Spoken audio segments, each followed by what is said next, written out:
इधर वेख यारा तो जो रखी मेरे 5000 का सिक्का जोड़ा 2020 हुण तुसीं वेख रहे होवोगे चलिया है, हले चलना है। यानी हले अपने इत्थे तो नहीं आया, लेकिन सुनिया है कि वड्डे शहरां दे अंदर चल गया, चल पिया।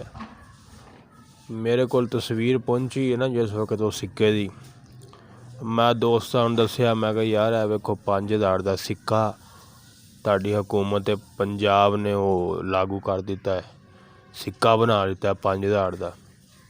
उन लोगों ने अपने अपने जहन के मुताबिक तासुरात दिते, अपने अपने ना चीज़ भी अपने जहन के मुताबिक तबसरा करेगा मुख्तसर। कईयां ने मैनू आख्या यार ये ना गलत किया है, उन्होंने इन्ना छोटा सिक्का बना दिता है, हुण गुम हो जाएगा, गवाच जाएगा।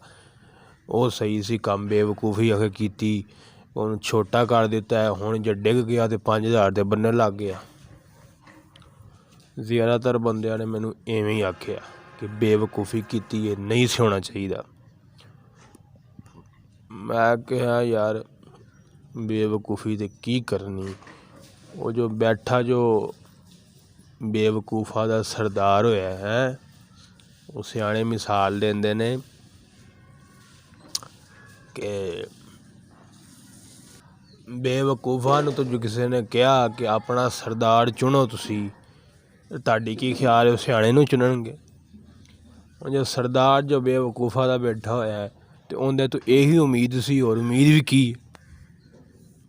तो बहरहाल मैं आख्या यार गल ये आ कि अगर सिक्का बन गया ना, एक शख्स मैनू आखन लगा यार वो सियाणा सी, कहंदा बाबा जी गल ये आ कि 5000 का सिक्का तो बन गया है, चलो 5000 नोट सी वड्डा, हुण छोटा हो गया सिक्के की शक्ल के अंदर, तो लोग कहते हैं जी गुम हो जाएगा, गवाच जाएगा।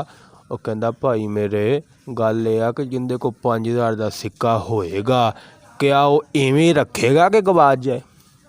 यार मन्निया कि छोटा सिक्का हो गया, लेकिन उनकी कदर तो अफादियत तो उतनी है ना, कि जो 5000 के नोट ना तुसीं शायद लै सकते सो, वो एक सिक्के नाल भी लै सकते हो। तो लिहाजा मिकदार दे अंदर सैज़ दे अंदर कमी बेशी हुई है, अंदर उनका जनाब अली जो वजूद सी तो जो उनके जनाब अली वो ताकत सी ना, वो घटी वधी नहीं है। तो लिहाजा बंदे मुड़ बंदियां दी एहतियात वध जाएगी। जिथे वो 5000 का नोट रखते सन जनाब अली पर्स च, हुण वो सिक्का बैंक जाके रखणगे, एहतियात भी वध जाएगी। तो मैं गल सुनी तो मैं मुड़ अल्लाह ने ज़हन इहो जिहा दिता है, मैं मुड़ सोचन लग गया यार जे उनकी मिकदार घटी है, मिकदार घटी है, सैद घटिया है, अफादियत उन्नी अंदर, तो उनकी एहतियात वध गई है, तो झलिया तेरी जिंदगी की उम्र जो घट रही है दिन ब दिन जिंदगी ख़त्म ही हो रही है ना, इंसान की कदर घट रही है, लेकिन इधरों एहतियात भी घट रही है। इधरों नमाज की फिक्र नहीं, रोज़े की फिक्र नहीं, बर्थडे मनाई जा रही है।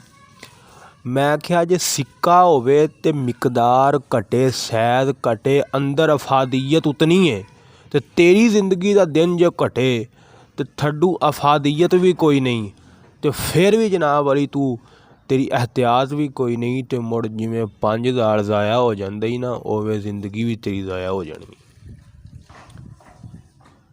हाँ जे चाहना है कि वो 5000 बनने लगे, तो जिमें बैंक च उन्होंने हिफाजत ना रख के आना है ना, इसे अपने जिंदगी नू किसे इस्लाम दे मुताबिक, इस्लाम वाला बैंक तो नहीं आखांगा, इस्लाम वाले वली, इस्लाम वाले वली दे कोल महफूज रख, ताकि जिंदगी जिहड़ी तेरी है ना, तेरा वक्त है जिहड़ा तेरी जिंदगी तेरी है एक कामयाब हो के फलाह पाए, ताकि किसी बनने लगे जिहड़ा तेरी जिंदगी तेरे आउण दा मकसद सी वो पूरा होवे।